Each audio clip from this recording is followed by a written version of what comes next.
So, this is the Marxist grad lounge? Nice. Where is everybody? I don't know. Maybe they're heading over after the Cornelius talk. So, what are you thinking of doing for paper day? Can we not talk about school? Actually, I'm not sure. But we can try. So, you from Chicago? New Mexico. Oh, right. So, well, did you order? Yeah. I got a Corona. You want one? I don't drink beer. Well, except for Stella.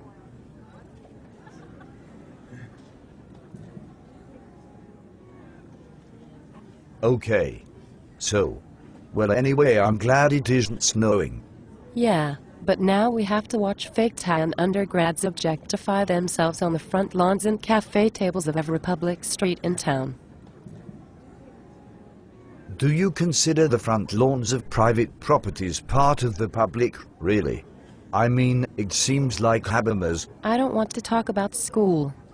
But No, Nigel. I'm sorry. It's just that I love Habermas. How can you love Habermas?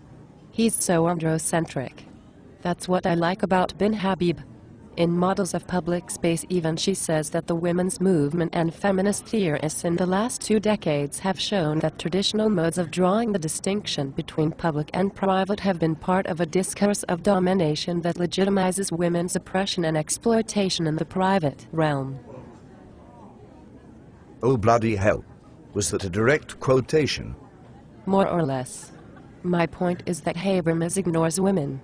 And he places conjugal family space in the private sphere. Dangerous, Nigel. Or do you just forget to consider things like domestic abuse and spousal rape, issues that only became criminal offenses when women were allowed to address these problems publicly? Of course this might escape your notice. That's why Fraser and Weiser were assigned right after Habermas. I am impressed, Jackie, and a little intimidated. But do recall that Ben Habib's goal is not simply to criticize Habermas's social theory by confronting it with the demands of the women's movement. No, rather, she is really interested in entering into dialogue with Habermas's model of ethical discourse. I hope you know what I am about to say is sincere. I agree that women have lacked a critical model of public space and public discourse, which... damn right. I wasn't finished. Which makes Habermas even more important as a starting point for feminists to build such a model. Oh my God. We're talking about school. Where's my beer? I know, but I get so excited. And Habermas is important, you know, in terms of imagining a public sphere that can work as a check on state power. Oh. And how brilliant that we, here exchanging ideas in this lounge, reflect his notion of bourgeois public spaces. Fraser would say that just this exchange is loaded with markers of status inequality. Like what? Oh hi. I'm Nigel. I'm white and only drink Stella. You're so funny.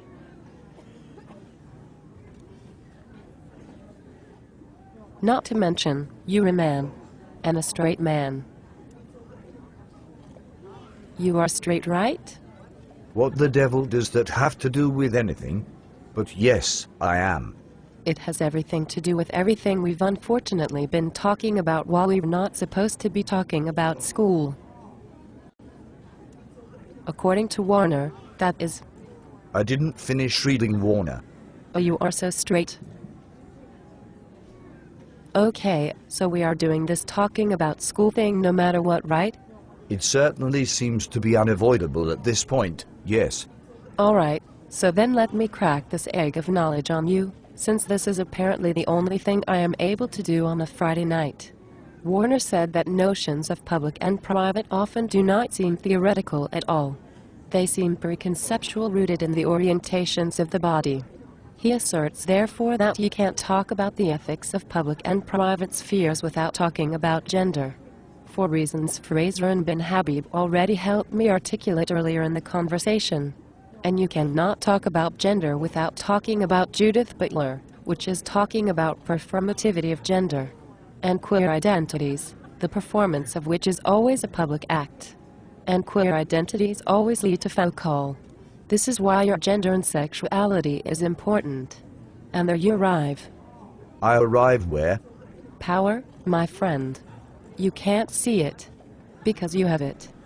I have spent the last 8 years in academia, in the humanities, no less. I can see it, believe me. This is why I like Iris Marion Young.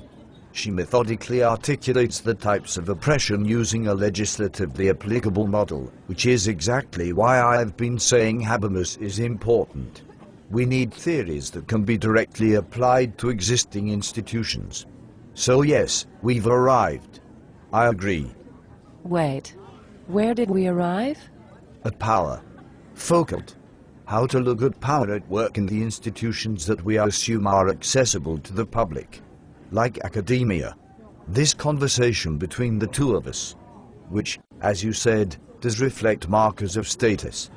Pretending those markers are not present leads to a logic of identification that relies on opposites, on others. For example, national identity and rhetorics of citizenship would not be coherent or stable without scary foreign devils to identify against. Oh, your dissertation ideas again. But you're right, Young does talk about the limitations of a universal idea of impartiality, right? And that is why she proposes a vision of communicative democracy, because even discussions between seemingly free and equal citizens, which attempt to bracket difference, assume that this deliberation is both culturally, oh how did she put it, neutral and universal. Yes. So do you feel that you've internalized a sense that you, are less authorized to speak? What is that supposed to mean?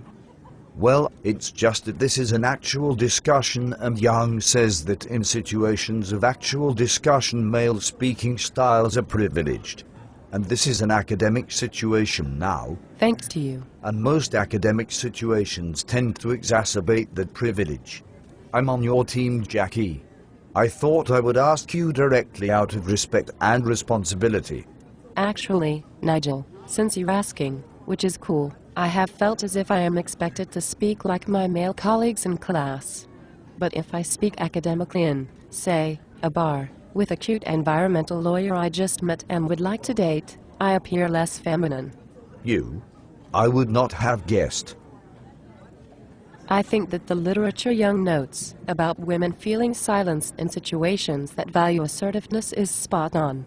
I have learned to be assertive in academic settings and, well, passive on my Match.com profile. You know, I really think the classroom is a great place to move toward a communicative democracy. I always learn more in the classes in which you ground your ideas in storytelling rather than dispassionate deliberation. Was that a compliment, Nigel? Are you really on Match.com? What an interesting public space that is. I mean, I assume. Our digital online space is really public.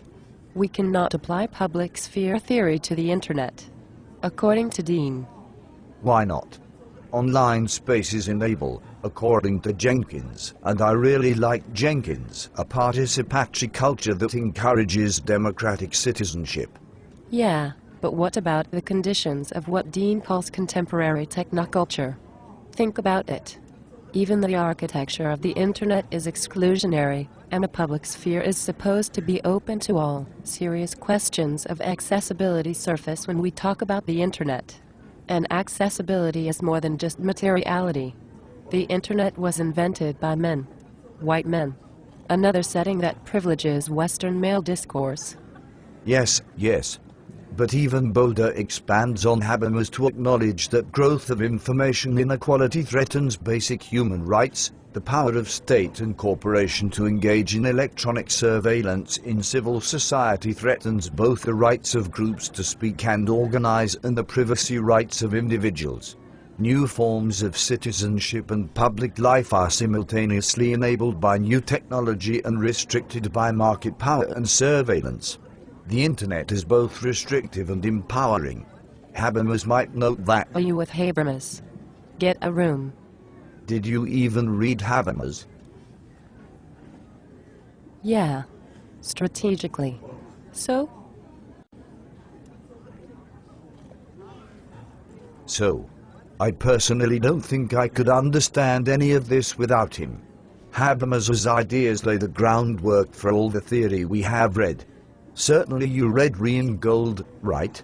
Certainly. What is your point? Well, Reingold really thinks that media makers exercise active citizenship. I know that not everyone has access to creating online media, but many individuals who might not have had access to print publication and circulation of their ideas can engage in web publication. You know, of online media like YouTube videos and blogs. Have you taught with a class blog? We do need to teach digital composing practices. Hegemonic control becomes more likely when those who can use the power of the new media restrict access for others, and so we must encourage greater access to empower more of the population with this knowledge.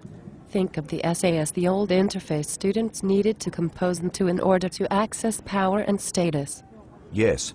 Now we are considering changing interfaces, changing modes of institutional and public discourse. I'm going to teach with blogs. Reingold and Himmelsbach inspired me to use online media composing in the classroom. I am planning on asking my students to create one of those extra normal cartoon movies with the fuzzy animals. Have you not seen those fantastic little movies? Ennui and whiteness. The dialectic between academic expectation and frustration. That charming little dialogue so you want to get a PhD in the humanities. Oh, those are on my Facebook page. That's not public discourse. It is by all. Okay, most means public discourse. I think those particular examples illustrate how the internet facilitates what Foucault encourages. A public voice for the intellectual.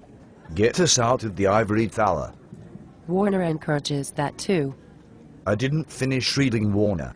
You really should. And you might want to more extensively examine Habermas. My point about the public role of the intellectual Doesn't work.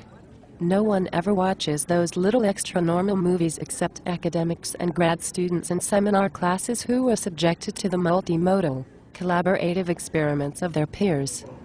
That's not true. They are very popular. They have their own YouTube channel. And what is so wrong with graduate work that attempts to think through the coursework in a way that is more entertaining, collaborative, democratic even? And this kind of project might lead to more communicative academic discourse. It certainly utilizes storytelling, characters, plot, setting in order to engage in deliberative conversation. Wait, Jackie. I think I have my paper day idea. What? A little movie with fuzzy animals? Do you? Would you perhaps want to work together on something? Okay. Do you want to do jello shots? Look, there's the rest of the cohort. Oh, thank God.